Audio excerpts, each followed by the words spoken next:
with us, who is a biometrics expert. You may remember her from last year, along with Barry Lefkowitz, who gave a presentation not just about the PASS Act, the Passenger Safety and Security Act, but also about the Criminal Background Check Clearinghouse project that the IATR Board has commissioned. We put out an RFI. She's going to be talking about the next steps in that project, but most importantly, she's going to be going through as a primer the basics of what criminal background checks are, the different types that are out there, and also in this contingency environment, what does it mean, the type of checks that are being conducted, and what you need to know when you're dealing with legislative issues and so forth. Okay? And then Barry Lefkowitz, our lobbyist, is going to give us an update on how you can help us get the PASS Act over the goal line.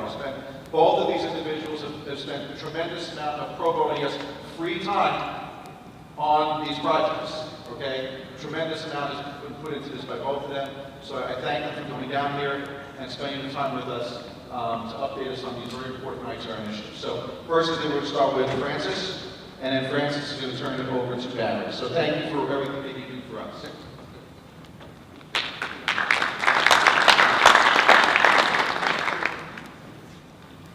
So thank you all for having me. As Matt mentioned, my expertise is in biometrics.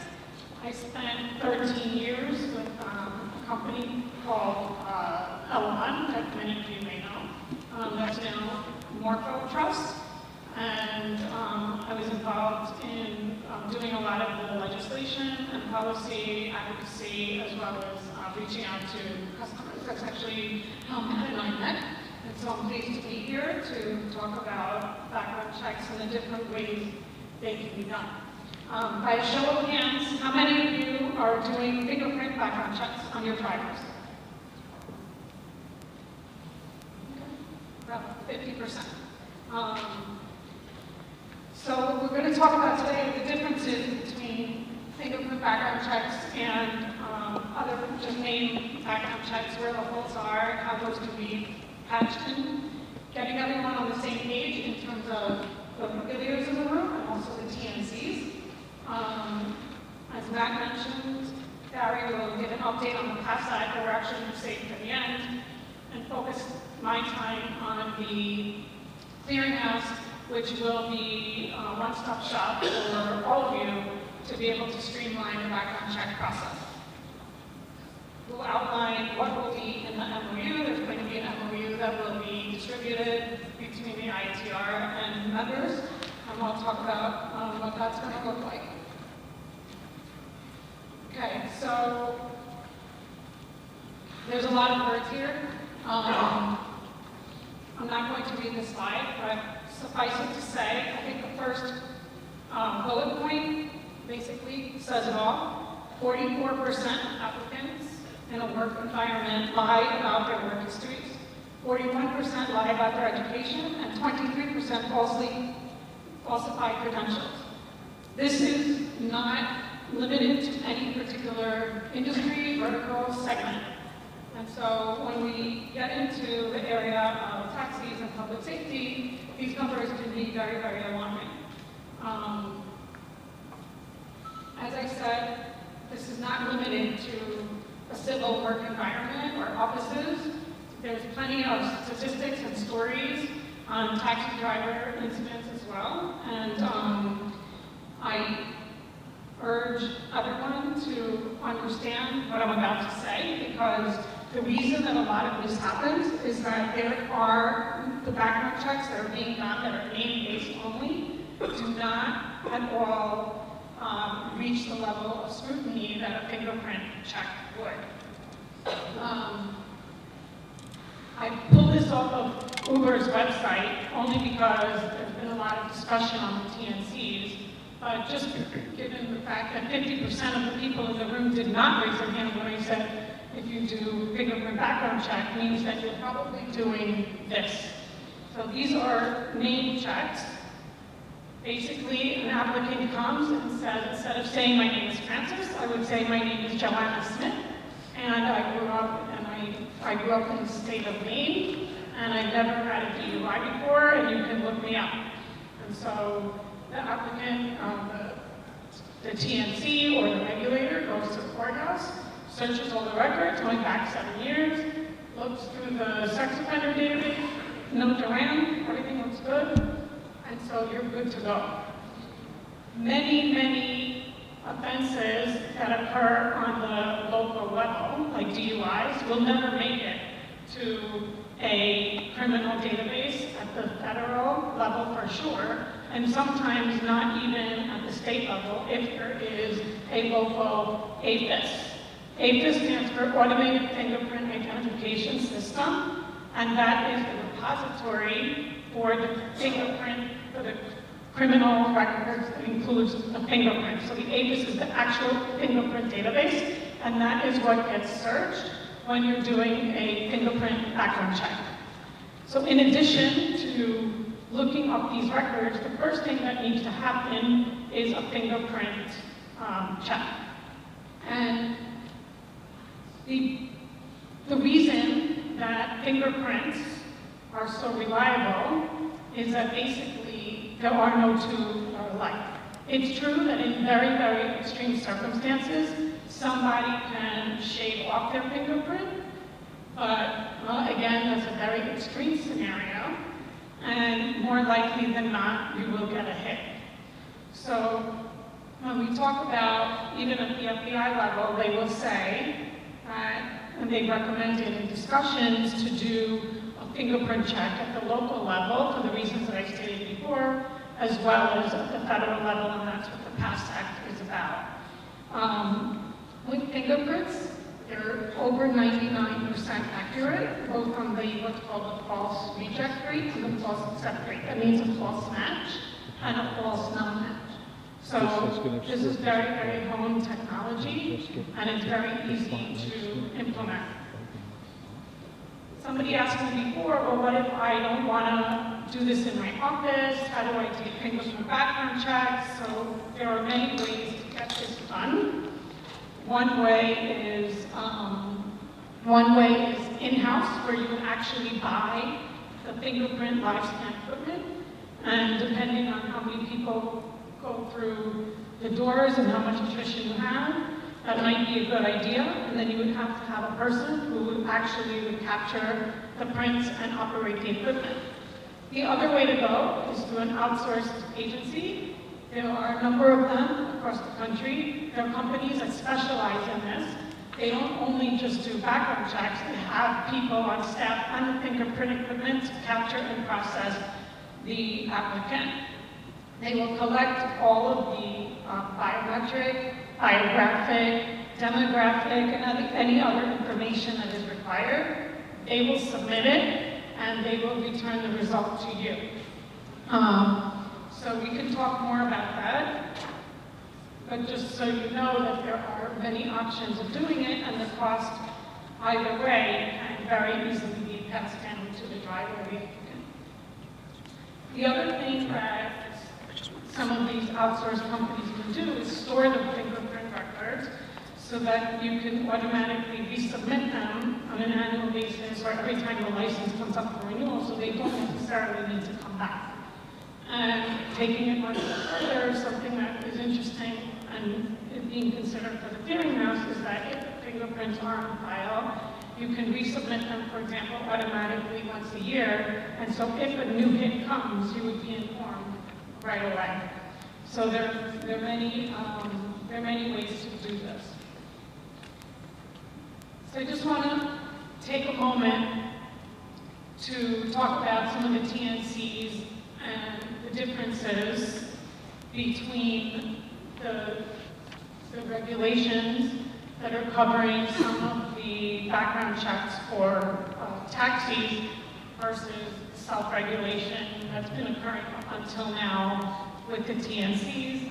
And as a user of both, I can say that this is a classic case where the technology got ahead of the regulations, and many of the TNCs are not on their own even, they don't even necessarily know how to get to the next step.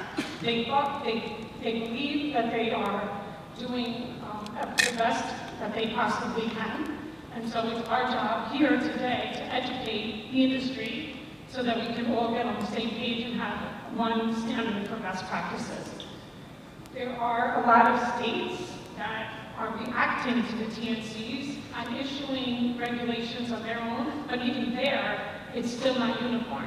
So what the states are doing actually reflects what's happening in this room, where some people are doing fingerprints and some are not, and some regulations fall for them and some don't.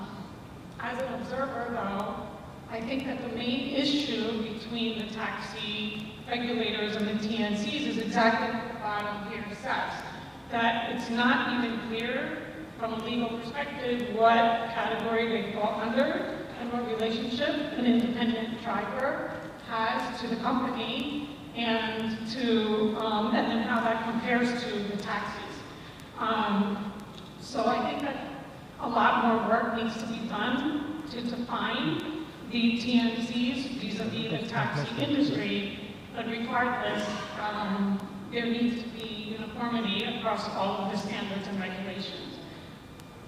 This is not the only industry that has this issue, by the way. The trucking industry is very similar. Many of the truckers are independent contractors. Many of them work for companies. Many of them have specific assignments. Some of them get bonused if they deliver their shipment early, and so they are monetarily incentivized to drive recklessly, if you will, and do whatever they need to do to get to their destination.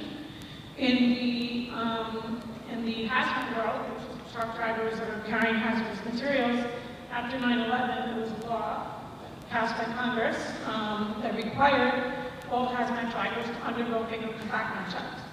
And so some companies at the time had already done it, but that law pushed them over the edge. And today, all hazmat drivers, to get a hazmat certification on their license, have to pass this background check. And these drivers, for the most part, are not going to police stations to get fingerprinted, and they're not going to the courthouse to look up their own records. They're going to outsourced fingerprint centers where, like I said, the whole process gets done very seamlessly with an appointment in advance, so it's all nice and clean and respectable. So as I said, Barry is going to talk about the PASS Act, but I just one comment is that this is a shortcut, one shortcut to standardizing the whole approach, and the PASS Act will allow regulators to submit fingerprints for search against the federal FBI database. And as I mentioned before, many offenses do not make it to the FBI, so even if you do this, if and when this passes, it would still be highly advisable to do state and local searches. And so I've been working with Matt to help put together a concept for a clearinghouse. And the clearinghouse essentially would help this community manage the channeling of fingerprint submissions to various state databases. So by channeling, we mean essentially collecting the fingerprints from the applicant and sending them to different databases for search and vice versa. There are other aspects of the clearinghouse besides the channeling, but let me just make it very clear that participation in the clearinghouse is voluntary. We are looking for agencies that are interested in joining us in this endeavor. We have drafted an MOU that Pat Russo, wherever it is, has. So if you're interested in seeing exactly what the MOU looks like, go see Pat. And you'll see that it contains essentially what I'm going to talk about now. So the function of the clearinghouse would be the management of the channeling to state databases, to the FBI and the PASS Act passes, storing fingerprint records for resubmission, providing auto updates to member jurisdictions in case a status changes, and we also intend to partner with an entity that can provide the outsourced biometric capture, so you would know exactly where you could go, and it's known that that entity works with us, and everything flows together.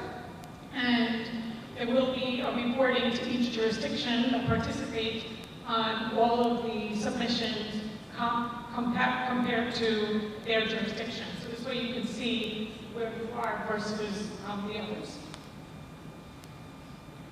What we would want the members of the clearinghouse to do is to send the fingerprint submissions through the clearinghouse, in addition to any direct checks that you would do on your own to your own state. If you're going to do the fingerprints on your own, that's fine. There would be an adjustment in the software that you would have on your machine that would send a copy of the records that you submit to the IATR clearinghouse, and then searching through the different state databases. If you use an outsourced provider that we will partner with, then that outsourced provider will take care of all of that for you. If you're doing it on your own, the MOU does spell out security around personal information and transmission of the data, and also the collection of the fees, which again can be passed down to the driver. We actually don't know what the fees are going to be yet, because we need to see who's going to participate in the clearinghouse, and different states have different fees for searching their databases. So that part of it is TBD and will be determined after we have the MOUs from the interested parties. And we did do a survey last year, so we know that there is considerable interest in the community. We decided that we are actually going to just start with 5. So we encourage everybody to submit their interest level on the MOUs. We'll start with 5, and then we're going to expand it. The idea is that with the 5 is that we would try to pick jurisdictions that are related to each other. So, for example, New York, New Jersey, Connecticut, and maybe Pennsylvania, because it would be more likely that a driver in New Jersey would have something in New York than coming from Arkansas, for example. So we're going to look for adjacent jurisdictions to the extent possible. But if we find that there are others that would play better into the overall picture, then we will make exceptions for that. What we will do on the IATR side is continue to push for, besides running the clearinghouse, one of the things that we see as our main responsibility is to continue to push for uniform background check guidelines and laws. And Barry will talk about also something that he's working on in the state of New Jersey that would also level the playing field for everyone. And also to reach out to the TNCs and hope that they will join the clearinghouse as well. So again, to level out the playing field and to make sure that everybody is adhering to best practices. So this is just a flow of how it's going to work. I kind of went over this already, but basically this will show how an outsourced service would look like if you're not doing the fingerprint on your own. So basically, the applicant comes to you and says, I want to be a taxi driver. You send them to a designated website where they go in and put in their biographic information and schedule an appointment for fingerprint. They would then go to an enrollment center. That's where all of the information gets collected. The enrollment center submits all the information through the clearinghouse for search against all of the state APHISs that are part of the clearinghouse.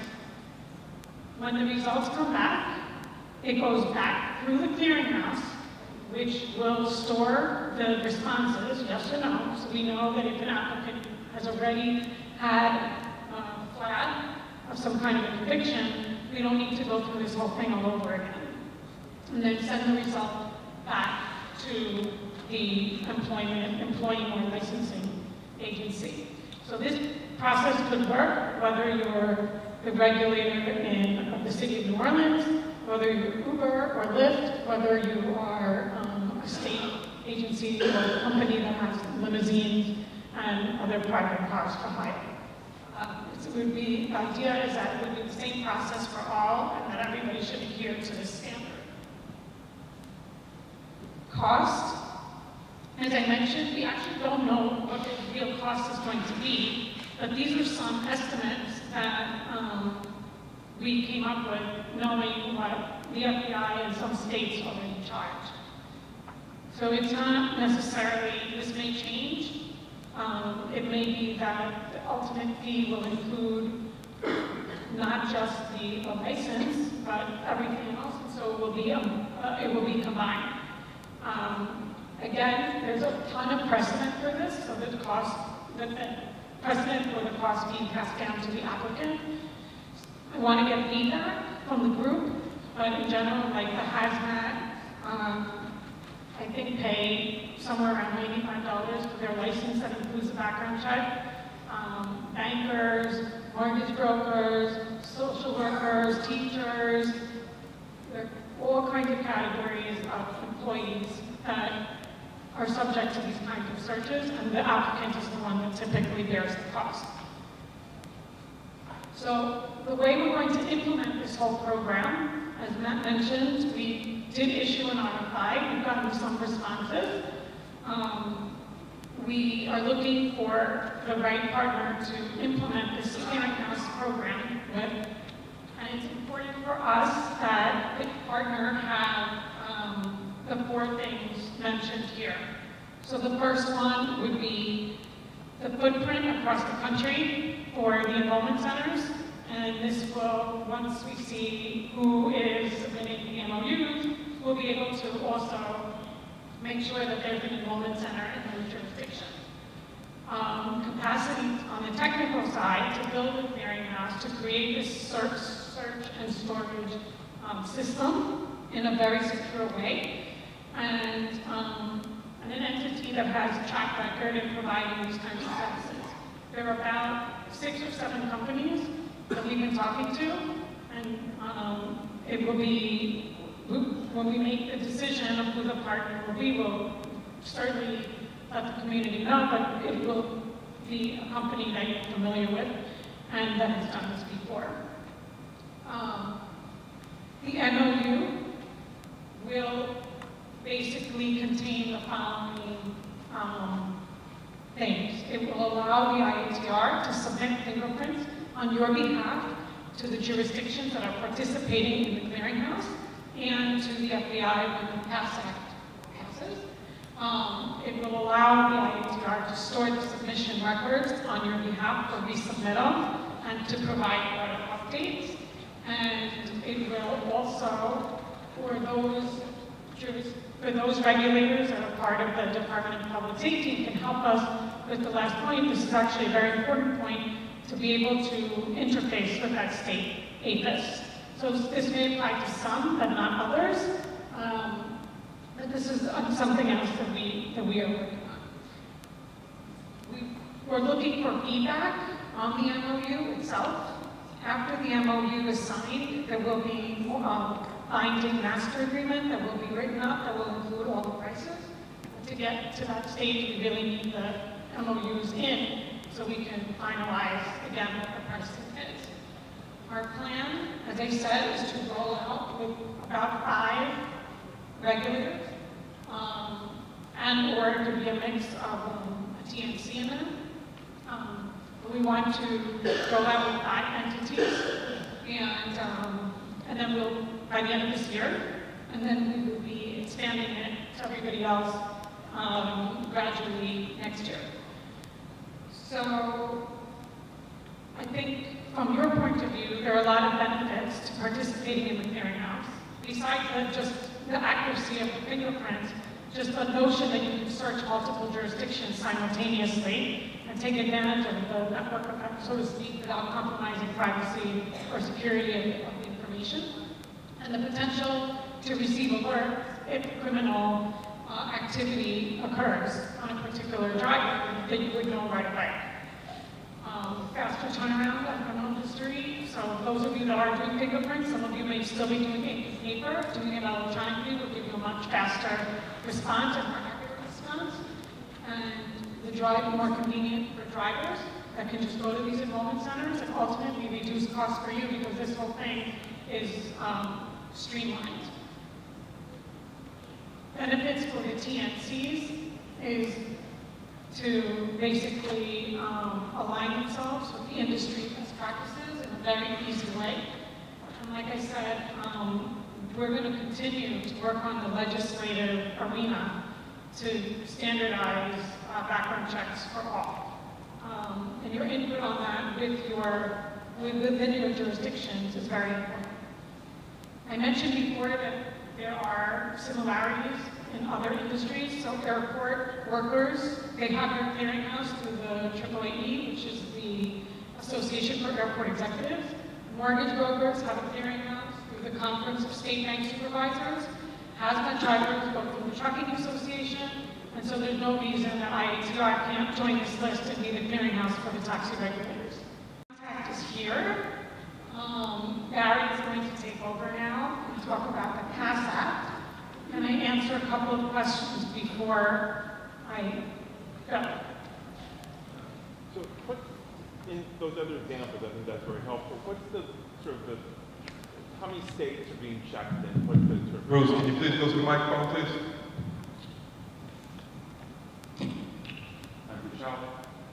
Just in the other examples that you just had up on the board, which is very helpful, I think, as a reference point. How many states are those clearinghouses checking, and what's the cost per individual? So these are mostly federal, and so these are federal laws that actually require those background checks. The states also regulate, so it's like a state-by-state thing.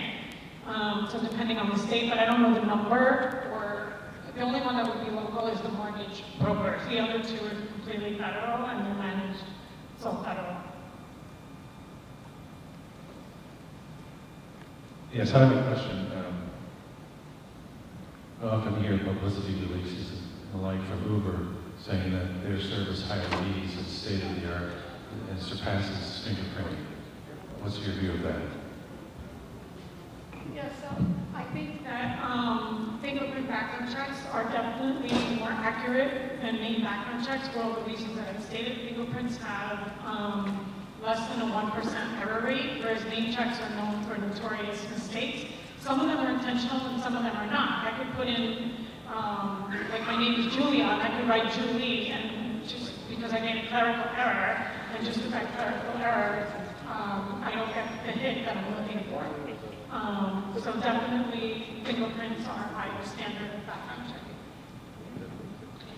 Hi, Kyle Cochran, Public Transportation Commission in Hillsborough County. I just retired with 28 years of law enforcement background where I supervised 160 detectives and oversaw task force with the DEA, CIA, Secret Service, and just about every other acronym that works in Washington. We currently do this process, and to answer your question, it costs me $42 to run somebody all the way up through the FBI to include through the state. We use the live scan version. My turnaround time on a background check is about 48 hours. The two TNCs that are prominent in Florida tell me that it's about 2 weeks for them to get theirs back. So it kind of nullified their excuse that I would be bottlenecking this process.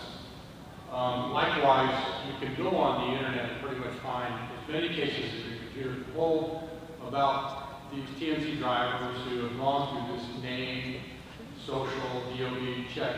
Let me tell you something. If the TNCs are correct, that this is a better process, right, their process is better, then every federal, local, state law enforcement agency in this country is wrong. So I would employ a little logic to that. Likewise, that's why when people get booked into jail, they take their fingerprints. Because every day people get arrested around this country under false names, date of birth, etc. So the reason they don't do fingerprint checks is because they cannot do fingerprint checks. You have to have what's called an ORI number through the FBI to do this. They don't have one. So you can't do that unless you have it. No. Moreover, locally we've written several citations and things to Uber and Lyft drivers, and we've found that even locally in the greater Tampa area is a great reflection of the nation, from felony drug possession, carrying firearms, DUIs, to as much as suspended driver's licenses, you name it, it's the whole gamut. So I had a attorney from one of these two TNCs telling me that their version of the name DOB social was better. There was research that indicates that it's better. I'm still waiting on that report. Haven't seen that report yet. But make no mistake about it, that there's no law enforcement agency from the White House all the way down to your local law enforcement agencies who ever dream of doing a background check like this.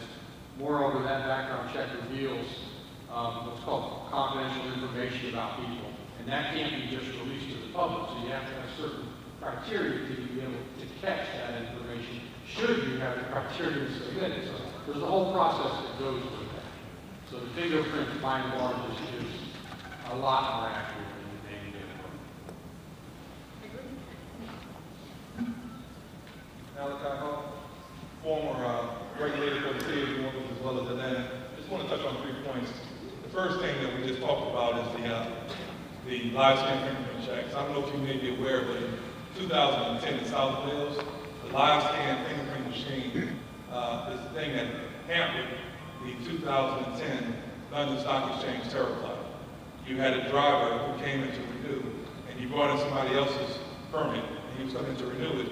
But when they put him on the live scan machine, they were able to identify that that wasn't the same individual who had the permit. And having worked for Atlanta, where it's a police department, we understand that when those live scan machines are put there, police departments now have it where even when they're arresting home criminals or detaining individuals, and the individual tells them that their name is something different, they bring them to the precinct, run them through the live scan machine, identify who they are.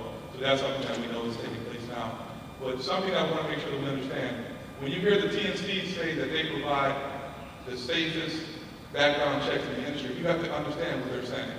They're talking about they're running background checks the safest within an app. They're not talking about within the for-hire industry because they're not companies, they're not for-hire companies. So when you hear Uber use that terminology, Uber's comparing themselves to Lyft, Sidecar, and those sorts. They're not comparing themselves to your license limousine company. So I want to make sure that part is also clear. There was one other point that I forgot now. As soon as I remember it, I'll come back up and answer. Thank you. Hi. My name is Robbie Worth. I'm the current president of the Taxi Cab Limousine Paratransit Association. I also operate paratransit services in the Washington, D.C. area. And for 20 years, we used Hire Right, third-party vendor, for our name, social security checks. And we would run a social security check in any state that the driver had lived. We would run a state check. Some of those states, such as Virginia, require an affidavit in order to serve. The turnaround time is 4 to 6 weeks.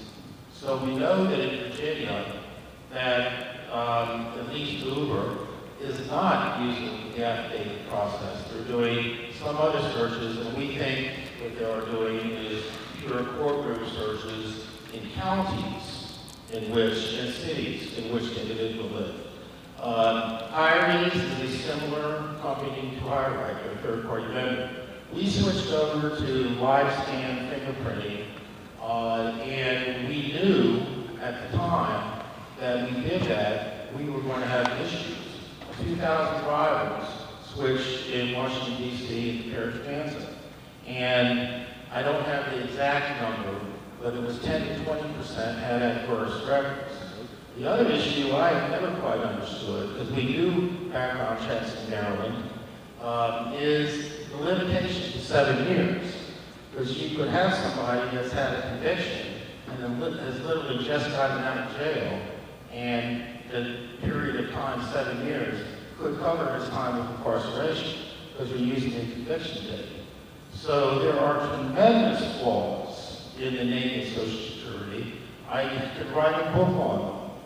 And I'm very concerned for our transportation industry, and I completely support the efforts that your organization is doing with the PASS Act. Thank you. So just to clarify, could TNCs or other non-governmental entity go through, I thought you were saying they could use an IATR created clearinghouse function to do the fingerprint check, and I'm hearing it can't be done except by certain entities more on the governmental side. So the way it works is only certain entities are allowed to be what's called a channeling agency. So that's limited. A channeling agency is the agency that submits the fingerprints to So the clearinghouse can do that. the database. So if there was regulation that said all TNCs and all taxi drivers must submit fingerprints, it would typically go through a channeling agency, which in this case we're talking about the IATR, and IATR is the one that's submitting fingerprints to the database. The reason they do that is they want to limit the amount of pipes in and out of the database so they can control the throughput and also control the security and the transmission of the actual information. And lastly, to make sure that the entities that are submitting are submitting for the right reason. And then just one other question for clarification. The FBI check, what's the overlap, or what's the sort of coverage of FBI versus state? So I don't know, I couldn't tell you like exactly how much overlap there is, but there are many, many, many more records on the state and local level than there are in the FBI.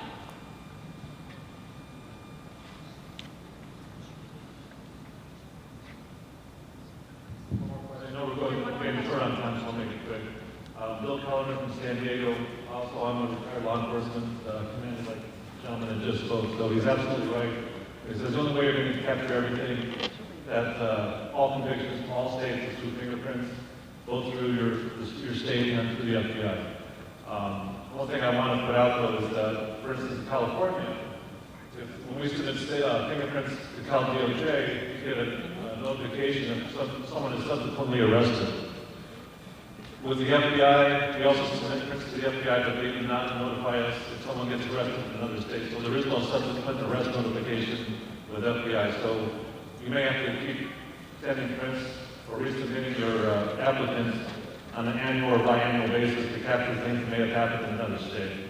And then the other question I had is there a plan to submit these fingerprints or check a person through NCIC or NLES to check for warrants and wants? Because if someone's been charged or there's been a warrant issued, but they haven't been arrested yet, Cal DOJ or FBI check won't capture that. You have to check NCIC or NLES. Right. I'm going to let Barry comment on that because that would be part of the task. That is a very good point. The final point that I had, I just want to give you a few numbers. We talk about driver safety, and this is something that I think that we're overlooking when we talk about TNCs and going through this background check process. There's no accountability, there's no oversight as far as to ensure public safety. 2010, I talked about the South Wales terror plot. Well, also in 2009, we were all very familiar with this as far as the IATR conference because you had a New York taxi cab driver and a Denver airport shuttle driver who attempted to blow up the subway in New York in 2009. 2010, you had a Chicago cab driver linked to a terror plot. 2007, the plot on Cortez, that was the Philadelphia taxi cab driver. 2002, Boston cab driver plotted to blow up a fuel tanker in the New York City tunnel. 2000, the USS Coal Bomber, funded by 2 active Boston cab drivers. 1999, Boston cab driver convicted of a terror plot for the Millennium Celebration. These are all points that I think we're missing out on. When you start to allow options like this, you have individuals that are driving for your companies that nobody really is keeping an eye on. That's something I think our public safety is going to be put at risk. We're looking now at ISIS, new terror warnings as far as ISIS is concerned. If you go back and check during President Bush's second inauguration, you know what the number one security threat was? It was limousines. They could not park within a 5-mile radius of George Bush's second inauguration. So we understand that it's a real threat. It's something that we need to pay attention to. It's something that I think the Air Force needs to pay attention to because if you go back and look at every airport, most of them, if not all, have a public service announcement, which basically tells you, do not get into the vehicle or beware of individuals soliciting for transportation within the baggage claim areas. But now you have airports that are considering licensing vehicles that have the same individuals that's soliciting in the baggage claim area. All they did was move from the baggage claim area to the curbside, which is something that I think we all need to pay attention to. We need to educate the public. We need to educate our decision makers, because once they know what's going on, we have to take it outside of the aspect of saying convenience. We all want convenience. I want to be able to come to the airport 5 minutes before my flight leaves, but we know that I can't do that because I have to go through TSA screenings to make sure I get on that plane to ensure public safety. Thank you. Thank you. By way of introduction, I'm Barry Lefkowitz. I've been a lobbyist governmental affairs for 45 years. Obviously, I started out as a child. In terms of the ground transportation industry, I've been a part of the ground transportation industry for the last 17 years. Matt and I helped co-author the federal law called the Real Interstate Drivers Equity Act. I'm responsible for the criminal law in about half a dozen states, as well as my own home state of New Jersey, plus responsible for the legislation that requires taxi cabs and limousines in terms of ground transportation to go through criminal background checks in the state of New Jersey. Additionally, I represent the limousine industry, but I also represent the taxi cab industry. And I'm very proud to also be representing IATR. Now, the PASSAC, Passenger and Safety and Security. The words itself speak what it's all about. Passenger safety and security. And I know that Fran spoke very articulately, and we had several comments made by individuals regarding the importance of having uniformity. We cannot continue to have a patchwork of rules, regulations, and laws across the country when it comes to passenger safety. Now, when my good friend Malachi was talking about some of the statistics, one of the roles I play in New Jersey is I sit on the Passenger Transportation Advisory Council for the governor. And in that role, I work with Homeland Security. In a 3-year period, there were over 30 terrorist attempts that were thwarted. 4 of them were what Malachi was talking about. They were taxi cab drivers that were picked up through criminal background checks. Fingerprint. So it is extremely important, and I know that we've been watching and looking at all the articles that are going across the country about the patchwork of how different states, different counties, different localities are dealing with the whole new types of ground transportation that are taking place. And the reality is that we're in an evolution. And you as regulators have to be able to deal with this evolution that's taking place in ground transportation. The limousine industry has recognized that the era of the app is upon them. And so they're actually undertaking, bringing in professionals to help bring the limousine industry in terms of the use of apps. And I know it's also the same thing in taxi cabs. So why do we have the PASS Act? The PASS Act is in order to do several things. Number one, it's to guarantee that there's uniformity of criminal background checks for all drivers, because passenger safety and security is your number one responsibility as regulators.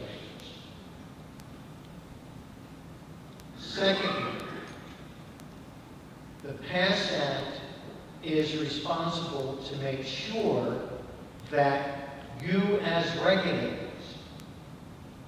have the ability to have the best source of information on a potential driver.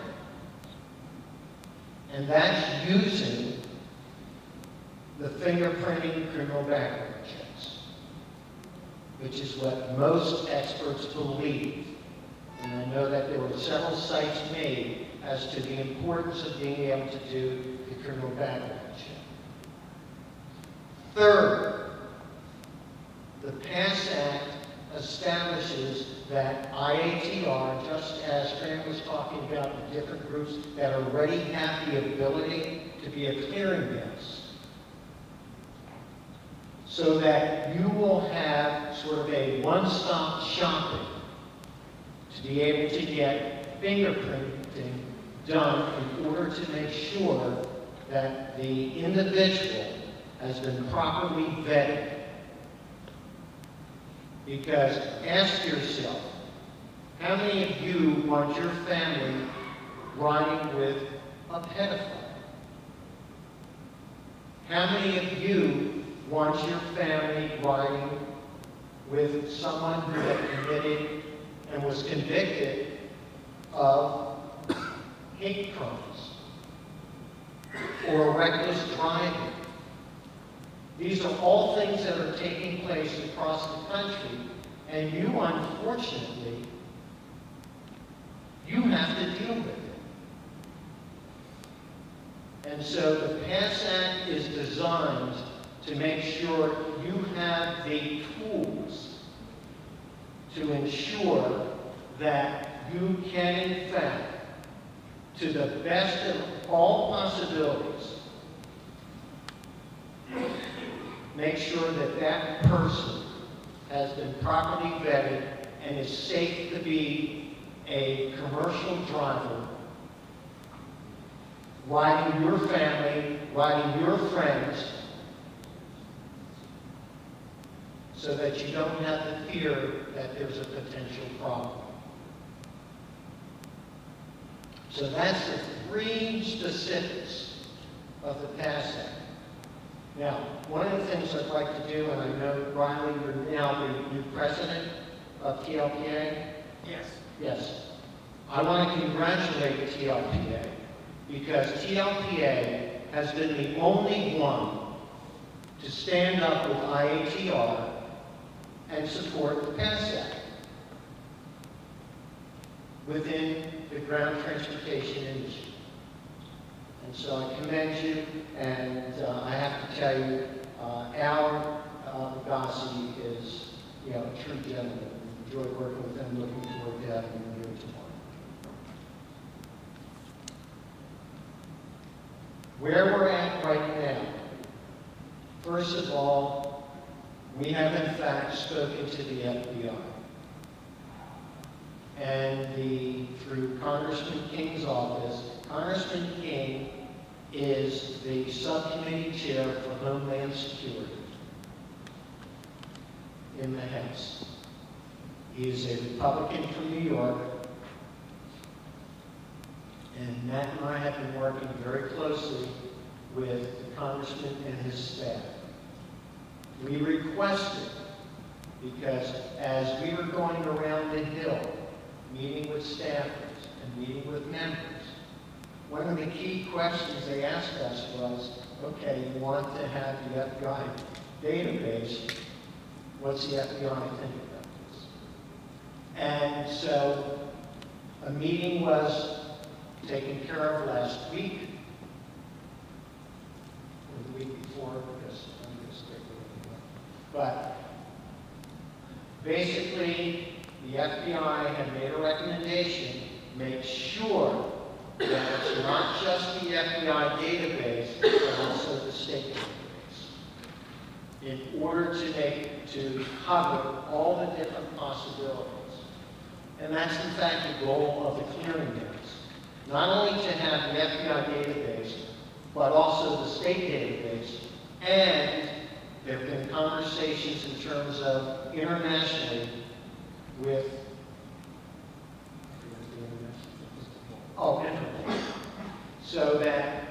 we'd have complete access to all information, to all drivers in terms of potentiality.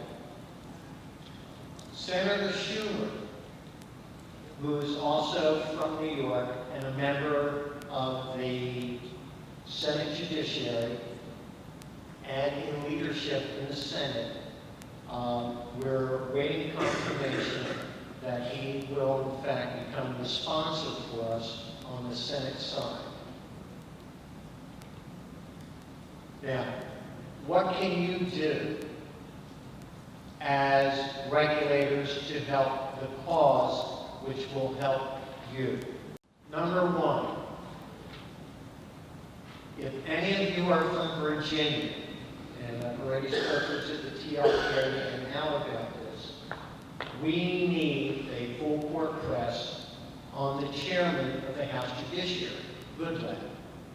Now, we were fortunate, a very long-time dear friend who is from our state, Congressman Frank Lobiondo, happens to be personal friends with Chairman Goodlatte. The unfortunate thing is Congressman King and Congressman Goodlatte represent the two wings of the Republican Party, and so they're not able to communicate well with one another. So, Congressman Lobiondo, was that the nice way of putting it? Congressman Lobiondo spoke to Chairman Goodlatte, and Goodlatte committed that he would provide a hearing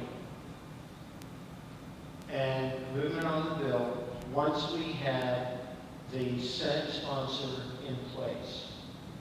So, if you're from New York, then you need to be reaching out to Senator Schumer to praise his efforts and to help solidify that he, in fact, will take the Senate lead. From the rest of the states, whether you're from my friends from Texas, you need to reach out to your U.S. senators and your members of the congressional delegation, because the amazing thing is education is a very strange thing, because they need education. Now, we 2 years ago had a very successful IATR Day on the Hill, and it was very helpful. But we were not able to get to all the members of the House, all the members of the Senate, because I think we had like about 70 people here, some of which were from the same state. So you need to be able to let your congressional delegation know that from a public safety standpoint, and it's unfortunate that we're all deeply concerned about ISIS and the fact that I was over at the Capitol the other day for a meeting, and the security at the Capitol, the security at the Supreme Court would boggle your mind, because there is a definite fear. And sometimes you have to take people's fear and use it to our advantage. And so this is the time for us to use it to our advantage. Reach out to your delegation. I don't care if you're from Minnesota, Wisconsin, California. Every single one of you has an important voice, because you're the one that's responsible for passengers getting in commercial vehicles. Now, I'll be around for the next couple of days, so if you need to talk to me about anything, I'll be glad to. A copy of HR 2596, which is the Passenger Safety and Security Act, is going to be placed on the IATR website. So you'll have a copy of the bill with the amended language, and also we'll have a copy of the fact sheet, which has the specific points to it. So I know we had gotten behind on time, and I promised Matt that I'd make this as short as possible. Do we have any questions? Okay, seeing none, it's all yours.